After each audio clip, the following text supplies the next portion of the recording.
Sinibaza ko icatumye Yesu ava mwijuru akaza kwari kugira ngo tugire amafete. Benshi kuri Pasika babona ko ari akaryo ko kugura impuzu nshasha, gusohokera ahantu hazimvye, gusangira n'inshuti n'abagenzi, ariko ivyo sivyo Yesu vyamuzanye. Yaje kugira ngo akize intama zazimiye.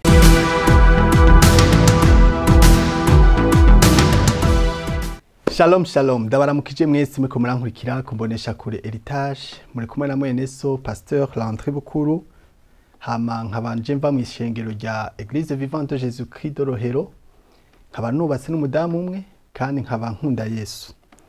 Rero muri no ndwi aho tugiye guserebra urupfu n'izuka ry'umwami wacu Yesu Kristo, ico benshi bita Pasika, ndafise ijambo Imana ashitse ku mutima rigiye kuturongorera muri uno munsi mukuru wa Pasika.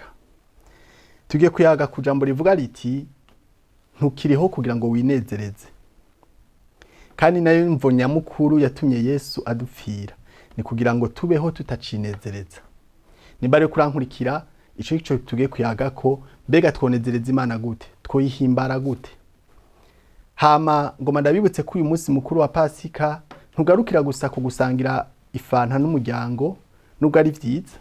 Ni vyiza kwicara n'umuryango mugasangira akanyama, ariko ntibibe gusa ibintu bijanye no kurya no kunwa. Sinibaza ko icatumye Yesu ava mwijuru akaza kwari kugira ngo tugire amafete. Benshi kuri Pasika babona ko ari akaryo ko kugura impuzu nshasha, gusohokera ahantu hazimvye, kuja ku kiyaga n'umuryango, gusangira n'inshuti n'abagenzi, ariko ivyo sivyo Yesu vyamuzanye. Yaje kugira ngo akize intama zazimiye. Sinibaza rero ko twogira Pasika nk'umunsi wo kurya gusa no kunwa, ahubwo dukwiye kuraba mbega inyuma yo kurya no kunwa Yesu ni igiki camuzanye vy'ukuri. Reka twifashisha amajambo dusanga mu gitabo c'Abikorinto ba kabiri, igice ca 5 umurongo wa 14 turashikana ku murongo wa 15. Haravuga ngo kuko urukundo rwa Kristo rutugobera, kandi ico tuzi tudakekeranya nuko umwe yapfiriye bose, nuko rero bose barapfuye. Kandi icatumye apfira bose kwari kugira ngo abariho babeho batacinezereza, ariko babeho banezereza uwo bapfiriye akabazukira. Icambere ngaha bavuze ngo kuko urukundo rwa Kristo rutugobera, ngo kandi ico tuzi tudakekeranya nuko umwe yapfiriye bose. Bose ndakunda ingene bakavuga. Yapfiriye bangahe? Bose. Waba uri umwirabure, waba uri umuzungu, waba uri umukatolika, waba uri umuprotesta, waba uri umuntu yemera Imana, waba utayemera, Kristo yapfiriye bose. Ntiyavanguye ubwoko bumwe, ntiyavanguye urukoba, ntiyavanguye idini, yapfiriye bose. Nukuvuga ngo rero ino Pasika icambere dukwiye kumenya nuko igikorwa Yesu yakoze yagikoreye bose, yapfiriye bose. Imana ishimwe cyane. Nawe urimwo na jewe ndimwo, twese Kristo yaradupfiriye. Ariko inyuma yo kudupfira rero ntiyadupfiriye gusa kugira ngo apfe. Hari ikintu yari akeneye. Baca batubwira ku murongo wa 15 ngo icatumye adupfira kwari kugira ngo abariho, abamwemera, abamwizera babeho batacinezereza, ngo ariko babeho banezereza wabapfiriye akabazukira. Ano tugere guhagarara cyane. Icatumye Kristo aza agapfa ku musaraba akatuzukira kwari kugira ngo twebwe abariho, twebwe abamwemera ntitubeho rero tucinezereza, ariko ngo tubeho tumunezereza we yadupfiriye akatuzukira. Vyumvikana ko rero uyu munsi tumeze nk'abantu babaye dote, tumeze nk'abantu bakowe.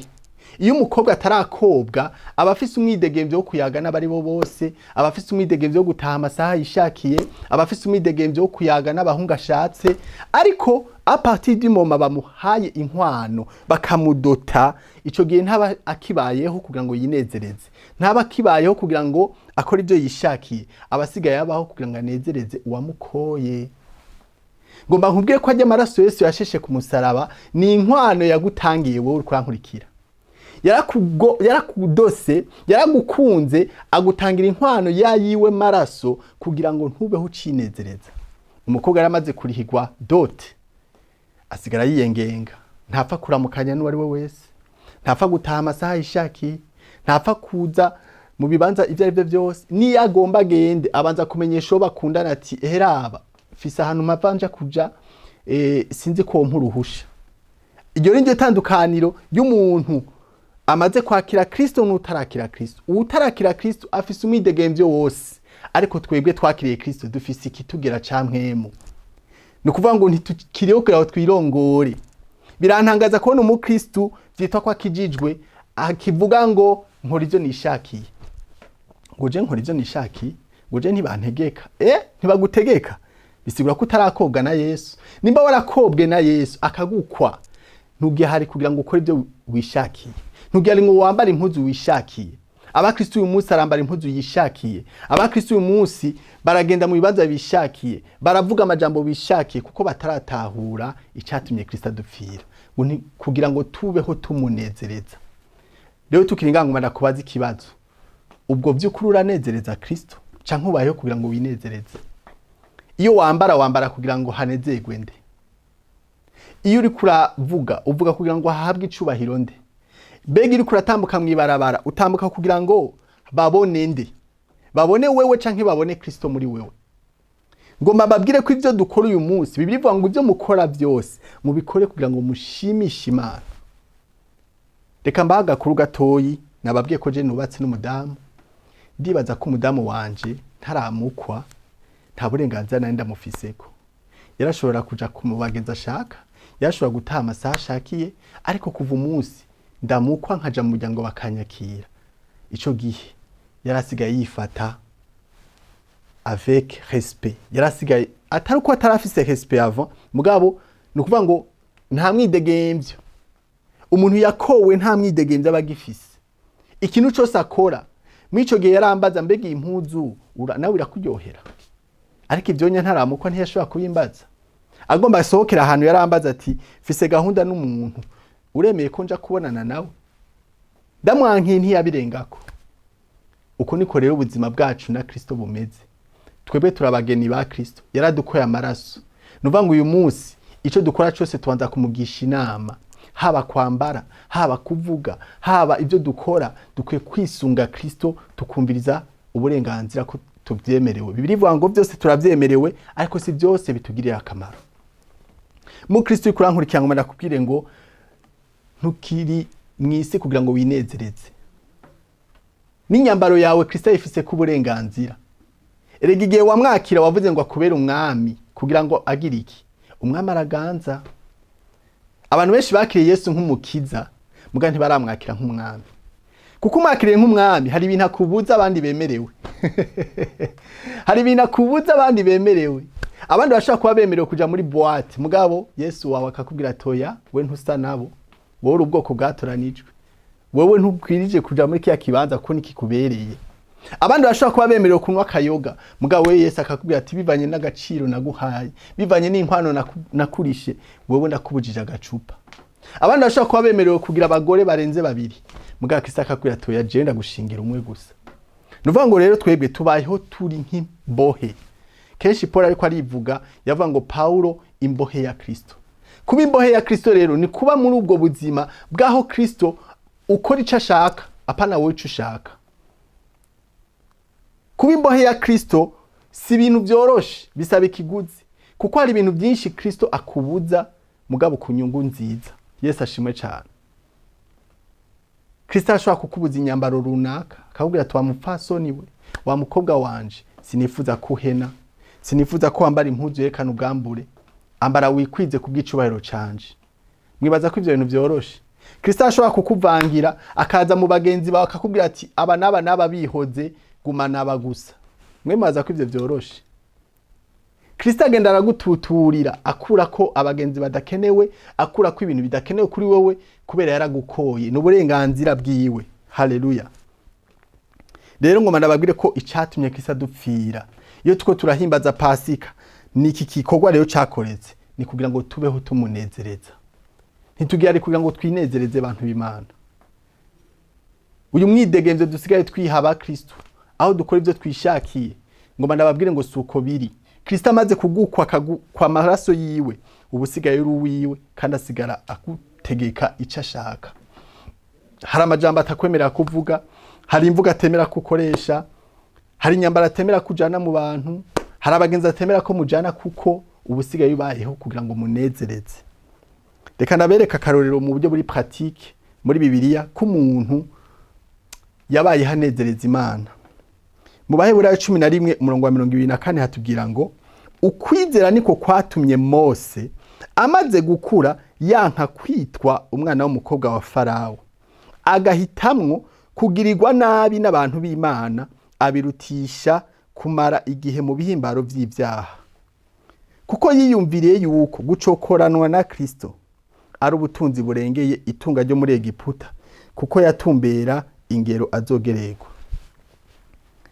Mose kubwo guhimbara Imana, kubwo gushaka guhimbara Imana, yaranse kwitwa umuhungu w'umukobwa wa Farawo.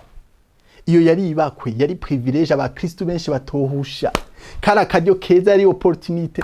Kwitwa umwana wa Farawo byari ibintu by'agaciro, byari ibintu abantu bisi birukira bahurumbira. Ariko Mose kubwo gukunda Imana, kubwo gushaka guhimbara Imana, yemeye gucokorwa n'ubwoko bw'Imana, yemeye kubabazwa n'ubwoko bw'Imana, yemeye kwitwa umugarariji mu maso ya Farawo kugira ngo ashobore guhimbara yamuhamagaye.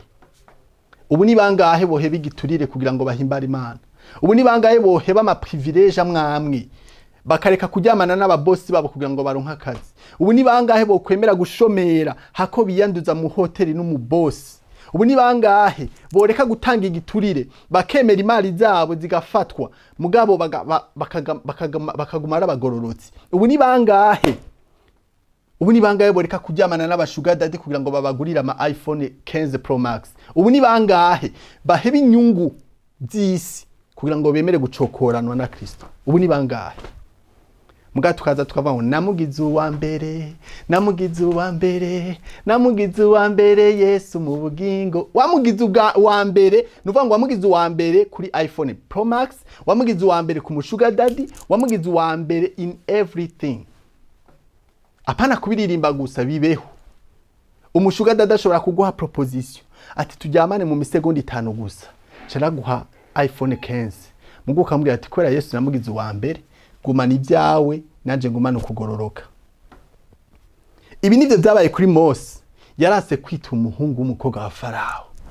Bantu b'Imana, murazi ubuzima yagiye kubaho mu nyuma, yagiye kuba mu buzima bubi cyane, yanse kuguma ku kirimba. Kubera iki? Yashatse kunezereza Imana. Rijya jambo rero twasomye ngo yatumye Kristo yapfuye kugira ngo tubeho tumunezereza. Ntimumve ko ari akajambo gusa koroshe. Kurondera kunezereza Imana birababaza, kuko hari inyungu nyinshi uheba, hariyo ama privilege menshi wirengagiza kugira ngo uhimbare wagupfiriye.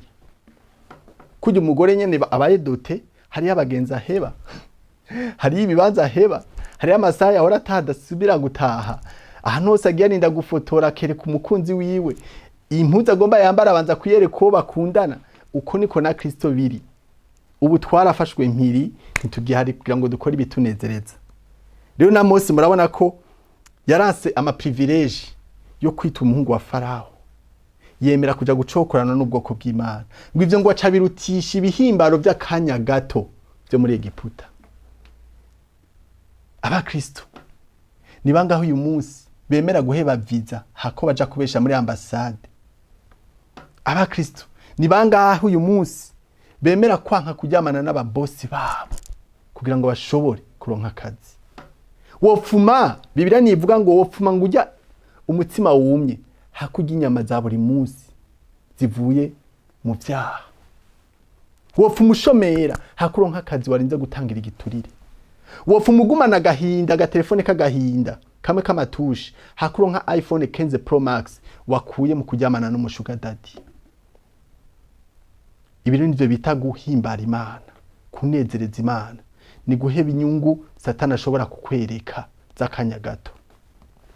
Umunezero wo kuryamana ukawiyima, umunezero wo gusohokera mu mahoteli aryoshe ukawiyima, argent de poche umushuga daddy ukayanka kugira ngo ushobore guhimbara Imana. Ibi rero bishobokera bangahe kino gihe? Ubu kino gihe abantu bakubwira ngo shangwe Imana ifashe ubifashije, ngo shangwe nukuraba ngo rega ngo ntawe ubizi ngo inzira z'Imana zica henshi, ngo usanga nawo umushuga daddy nawe ari inzira Imana yaciyemo kugira ngo impezagire. Izo mvugo bantu b'Imana siza abantu bakowe. Uwakowe na Yesu ntashobora kumuvanga. Bibiliya nivuga ngo bike by'umugororotsi biruta byinshi by'umunyakibi. erega natwe abavuga butumwa kubera turi imbohe ya Kristo hari ama avantage twirengagiza. Harashobora kuza umumama w'umunyamafaranga mu rushengero akavuga ati umuhungu mbona avuga ubutumwa afise amavuta yigisha neza, hama agaca rero agira ivyumviro vyo kuryamana nawe agasigara akubwira ngo nta kuntu twoshobora kuzohurira mu hoteli hama nkaguha umuduga mu gukemera ko turyamana. Ico ni kigerageza abavuga butumwa bahura naco, aho usanga abamama babifuje, abamama b'amafaranga akagutwara mu muduga wiwe akagenda akubwira ngo nta mugabo mfise, mukozi w'Imana ndagukunda ndakwifuza, mugabo rero raba ingene tworyamana hanyuma ndakwemereye ko nzokugurira umuduga. Ugasanga rero utazi ko wakowe na Kristo, ico kigerageza usanga wakiguyemo, mukaryamana akaguha umuduga mugo ugatakaza inyenyeri yawe. Reka mabwira ikintu kimwe, Satani yaguhaye umugisha mu kuboko kw'iburyo agutwara uwundi mu kuboko kw'ibubamfu. Nta kintu Satani ashobora kuguha kwa gusa. Aguhaye amafaranga agutwara amahoro, aguhaye inyungu za kino gihe akaguha nka telefone iPhone 15 Pro Max agutwara nawe ikintu kiri éternel. Rien n'est gratuit chez le diable. Nta kintu ca gusa Satani aguha kimwe mugagutwaye ikindi. Murabizi kuri Esau na Yakobo. Esau yatakaje kuba Samura agwa kwera uduharage dukeye. Ubu benshi bako baratakaza agakiza kubera iki? Bariko batakaza ama avantage ari mu gakiza kubera iki? Gushaka kuja kunobanova utuntu Satani abahendesha. Mugango marakubwire mwana w'Imana uri kurankurikira, hagarara wemye, uhagarare wubaha Imana, uvuga uti jewe naho bonca umutwe, jewe naho bona mutanure ry'umuriro, Kristo wanje no kumfiro nzoguma ndi umukristo. Kenshi turasoma Shadrake, Meshake na Abdinego, tugasoma ukungene banse kwishushanya n'ivya kino gihe, bakemera gutabwa mu itanure ry'umuriro, tukibaza ngo ni ibintu bisanzwe. Kiyacari kiguzi bantu b'Imana, kuko umwami yarababwiye ati niba mudashaka kuja mu itanure fukamira ikigwamana canje. Bambwiye ati mwami, turazi ko Imana yacu ishobora kudukiza uyu muriro, nayo itodukiza ntituri bugufukamire. Bajya n'abantu bahimbaye Imana. Danieli nawe nyene kubwo kubaha Imana no gushaka guhimbara Imana yarase kujya inyama zaterekeje igigwamana. Ngoma ndababwire ko rero ivyabaye ku banyisirayeli kugira ngo natwe bitubera akarorero. Na kino gihe Imana ikwira gusaba kwihimbara, ikwira gusaba kubaho kubwayo, ikwira gusaba kubaho uyinezereza. Yesu ashime cyane. Mu kurangiza rero murashaka kumbaza kino kibazo muti none twohimbara Imana gute? Twoyihimbara gute? Twumvise ko Kristo yapfuye kugira ngo tubeho tuyinezereza, tumunezereza. None twamunezereza mu buhe buryo? Icambere kinezereza Imana suko utonda misese kwa Mungu. Icambere kinezereza Imana suko ufata amafungo y'imisi 40. Icambere kinezereza Imana suko wambara impuzu zashimwa Yesu zigera ku maguru. Hari abisonzesha mugabo batahimbara Imana. Hariyo abambara impuzu ndende mugabo badahimbara Imana. Ivyo abafarisayo barabikora mugabo suko bahimbara Imana. Urashaka kubikora mu gufisi ndi mauvaise motivation. Ugatanga ibigira 10 mugabo mu mutima udahimbara Imana. Ukambara impuzu ndende mugabo mu mutima wuzuye ishari udahimbara Imana. Ivyo rero ivyo bikorwa by'idini sivyo bituma uhimbara Imana. Mu Baheburayo 11:6 baratwereka ikintu gihimbara Imana. Ngo utizera ntibishoboka ko ahimbara Imana. Ikintu cambere gihimbara Imana nuko wizera uwo yatumye ari we Yesu Kristo.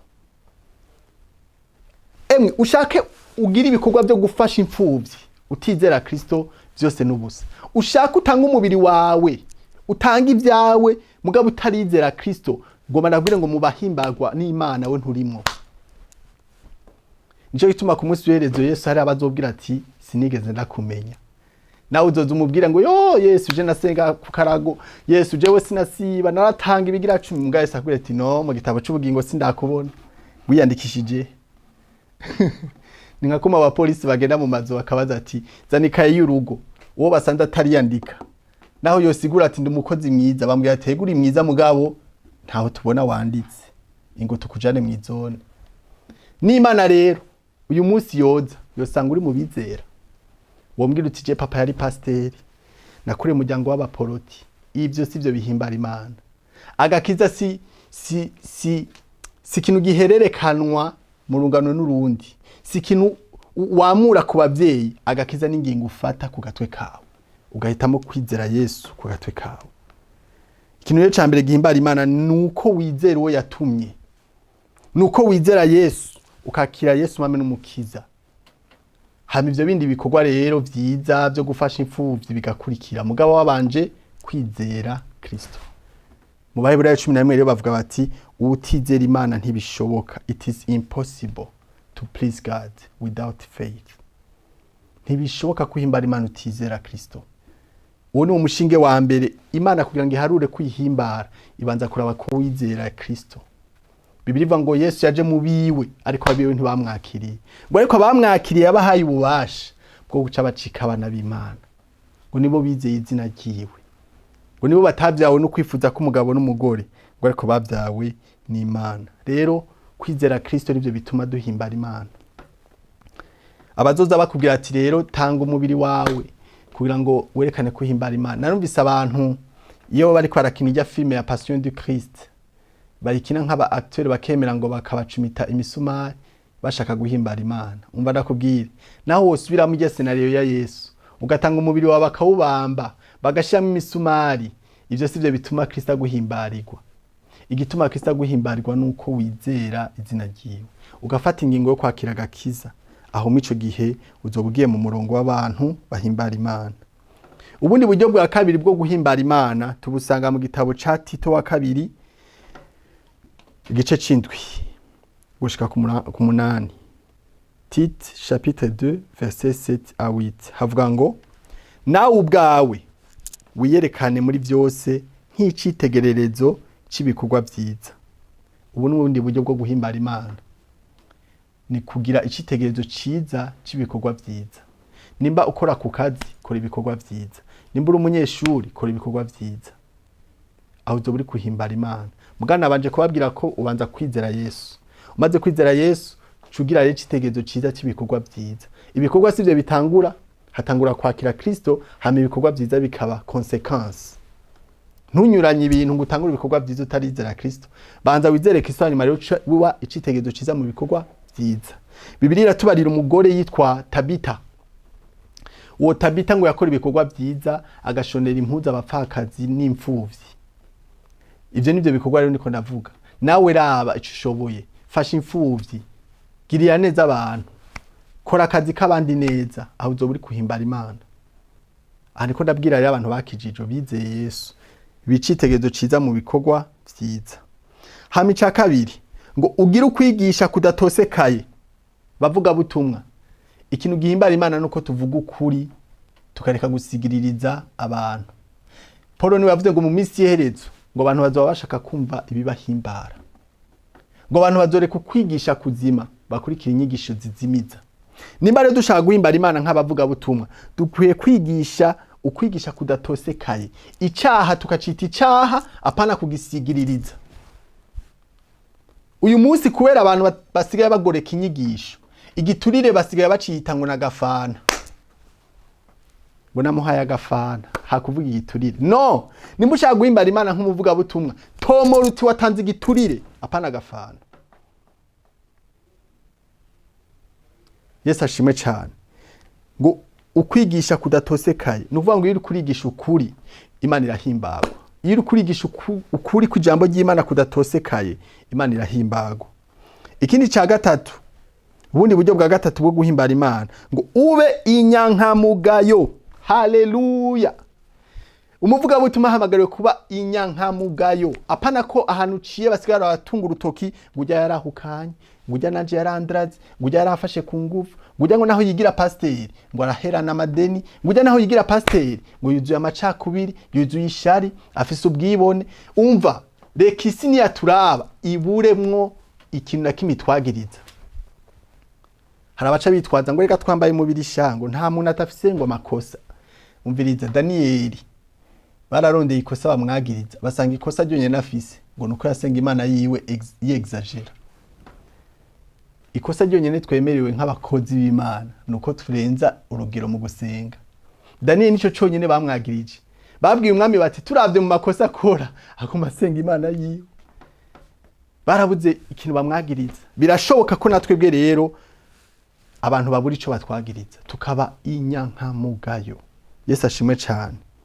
Kubera benshi uyu munsi baratukisha imana kubera ukungene bitwara.